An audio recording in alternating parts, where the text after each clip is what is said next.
तो 16 दिन तक जिन्होंने महालक्ष्मी व्रत को रखा है और जो 16 साल तक इस व्रत को रखता है वो इसका उद्यापन करेगा। जो 16 दिनों तक इस व्रत को करता है उसे इस व्रत का समापन आपको कैसे करना, दोनों इस दिन देखिए व्रत का उद्यापन ही कहलाता है। तो जो 16 दिन तक आपने महालक्ष्मी का व्रत रखा है उसका हमें उद्यापन कब करना है और उद्यापन कैसे करना है, तो ये 24 सितंबर को करना है। 24 सितंबर के दिन महालक्ष्मी जिसे गजलक्ष्मी पूजा, कई लोग देखिए इस एक दिन भी इस व्रत को रखते हैं और उस दिन उसकी पूजा करते हैं। तो सुबह स्नान करके सबसे पहले जब स्नान करते हैं तो हमें दूर्वा से 16 बार अपने ऊपर जल का छिड़कना होता है। सबसे पहले हमें सुबह के वक्त ये करना होता है। पहले व्रत का संकल्प ले लीजिए और फिर उसके बाद आप पूजा करना प्रारंभ करिएगा। तो पूजा कैसे करनी है, एक साफ सुथरी जगह पर देखिए थोड़ा सा हल्दी इस तरह से डाल देनी है और हल्दी से हमें इस तरह से चौक टाइप का बना लेना, मतलब वहाँ पर अच्छे से लीप लेना है। आप देखिए अगर गांव में घरों में करते हैं, मिट्टी का घर है तो आप वहाँ पर हल्दी से लेपन करेंगे तो वो भी हल्दी से लेपन करने से होता है कि शुद्ध हो जाता है वहाँ की जगह। फिर उसके बाद हम इस तरह से देखिए एक चौका मार लेंगे और आप यहाँ पर चौक बना सकते हैं या फिर स्वस्तिक बना सकते हैं।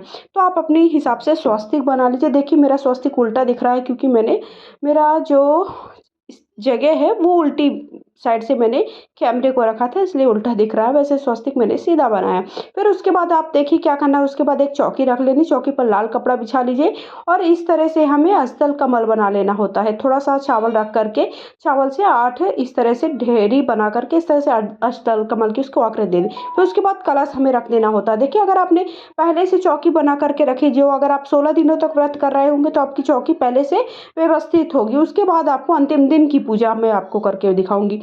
लेकिन अगर आप एक दिन का पूजन कर रहे हैं तो आपको किस तरह से करना है, तो चौकी में आपको देखिए इस तरह से कलश बना लेना है। कलश के ऊपर आप चाहें तो देखिए नारियल से भी कलश बना सकते हैं या फिर इस तरह से अक्षत रख करके उसके ऊपर आप दीपक रख लें, इस तरह से भी आप कलश की स्थापना कर सकते हो। उसके बाद हमें क्या करना होता है कि माता लक्ष्मी के किसी भी स्वरूप का जो भी आपके पास फोटो है वो रख लीजिए। और देखिए मेरी फोटो में हाथ गज बने हुए हैं, रावत बने हुए हैं।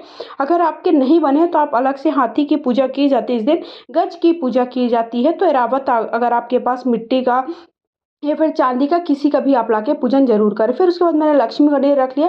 सबसे पहले हम सभी का शुद्धिकरण कर देंगे, सभी को स्नान करा देंगे, स्नान के भाव से जल सभी को समर्पित कर देंगे। जल चढ़ाने के बाद हम क्या करेंगे, सभी को हल्दी कुमकुम लगा देंगे, रोली समर्पित कर देंगे और अक्षत समर्पित कर देंगे। इस दिन देखिए होता है कि ये पूरा 16 दिन तक चलता है। तो 16 दिनों तक, और ये एक व्रत ऐसा कहलाता है जो महालक्ष्मी व्रत है वो श्राद्ध पक्ष में होता है। फिर उसके बाद देखिए हम इसमें सभी को हल्दी कुमकुम लगा दिया। गणेश जी का सबसे पहले में गणेश जी का पूजन करना होता है। उसके बाद हमारे जो फोटो है, जो आपने लक्ष्मी जी रखी है, लक्ष्मी जी के जो भी स्वरूप की फोटो या तस्वीर जो भी रखी है, विग्रह रूप रखा है, उनका पूजन करेंगे। तो सभी को अच्छे से हल्दी कुमकुम लगा दीजिए और अक्षत समर्पित कर दीजिए। इस पूजा में 16 तार का एक डोरा बनाया जाता है। वो डोरा देखिए आप चाहें तो देखिए आप बाजार से भी खरीद कर ला सकते हैं, या फिर सूत को सफ़ेद सूत को पीला करके या फिर आप मौली से भी इसे बना सकते हैं। 16 तार का डोरा होना चाहिए, उसमें 16 गांठ लगा करके। अगर आपने देखिए पहले से बना रखा है तो अच्छी बात है, अगर आपने पहले से नहीं बनाया है तो आज के दिन आप अवश्य बना लें।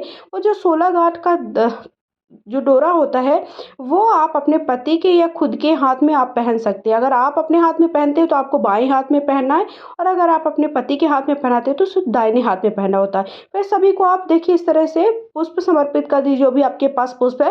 हो सके तो अगर आपके पास कमल का पुष्प मिल जाए जो कि माता लक्ष्मी को बहुत ही ज़्यादा प्रिय है, या लाल पुष्प, वो भी चढ़ा सकते हैं। फिर सभी को वस्त्र के भाव से कलावा समर्पित कर दिए है और जनेऊ समर्पित कर दिया मैंने गणेश जी भगवान को। फिर उसके बाद देखिए अगर आपने अभी मैंने बताया कि अगर ये 16 गांठ का आपने डोरा नहीं बनाया है तो आप अपने अभी बना लीजिए। अगर बना लिया है तो उसका पूजन आज के दिन अवश्य करें। पूजन करने के बाद ही हमें उसे अपने हाथों में या फिर गले में भी आप बांध सकते हैं।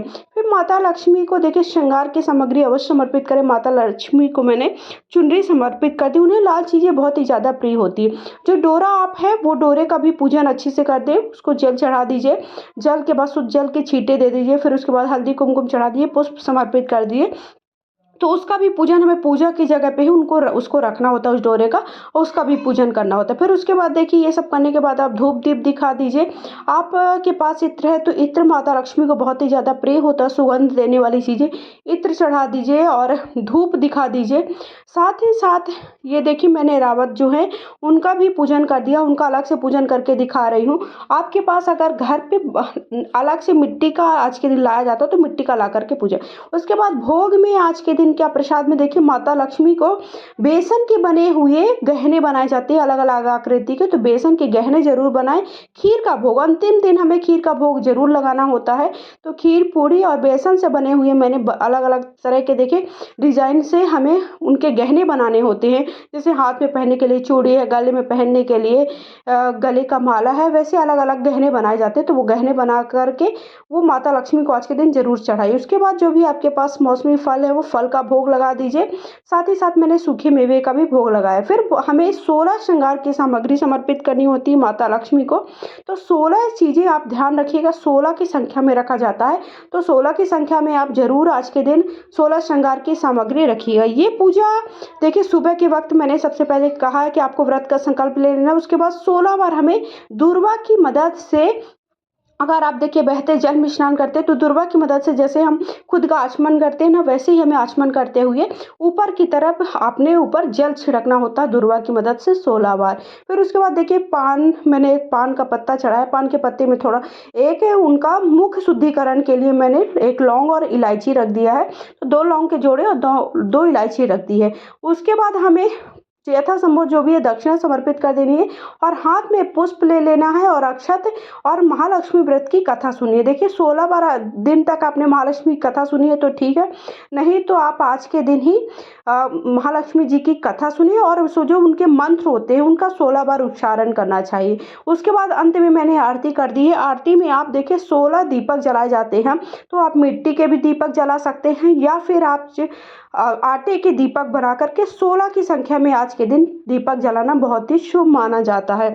और ये आप जो डोरा है उसे क्या करना, अंतिम में देखिए पूजा करने के बाद जो भी भूल चूक है उसके लिए माफ़ी माता लक्ष्मी से मांगना है। उसके बाद हमारा जो कलश है, अब हमें क्या करना है, देखिए कलश है, कलश का जल जैसे ही कलश शांत हो जाता है, ये पूजा हमें शाम के वक्त करनी होती है, दोपहर के बाद ये पूजा करनी होती है। तो और दुर्वा हमें गणेश जी को और आज के दिन गजराज है जो उनको जरूर चढ़ानी होती है। तो जो कलश का जल है वो चंद्र भगवान को अर्घ दे दीजिए। जो 16 श्रृंगार की सामग्री वो घर के सभी घर में जो महिलाएं हैं वो आपस में पहन लें और जो भोग है वो सभी घर के सदस्यों को वितरित कर दें। जो अक्षत है वो आप पक्षियों को डाल दीजिए। उसके साथ साथ जो जैसे आपने फूल वगैरह समर्पित किए हैं उसे आप मिट्टी में कहीं पर भी गड़ा सकते हैं। तो इस तरह से हमें देखिए 16 दिन के जो महालक्ष्मी व्रत है उसका उद्यापन इस विधि से करना है। उसके बाद जो डोरा है वो हमें अपने हाथ में बांधने लेना है, उसे 1.25 महीने तक कहा जाता है, बांधा जाता है। उसके बाद आप किसी भी शुभ दिन उसे उतार करके कहीं पर भी आप विसर्जन कर सकते हैं या फिर आप अपनी तिजोरी में भी रख सकते हैं, वो बहुत ही शुभ होता है। आज के दिन आप चाहे तो देखिए एक ब्राह्मण ब्राह्मणी को या फिर अगर आपके हो सके तो 16 ब्राह्मण ब्राह्मणी को का पूजन करके उन्हें भोजन कराना शुभ माना जाता है। लेकिन अगर आप इतना नहीं कर पाते हैं तो एक जोड़े भी ब्राह्मण और ब्राह्मणी को खिलाना, उनका पूजन करना और उन्हें यथासंभव जो भी आपके पास है वो दक्षिणा देना शुभ माना जाता है। तो इतना करेंगे तो बहुत ही शुभ होगा।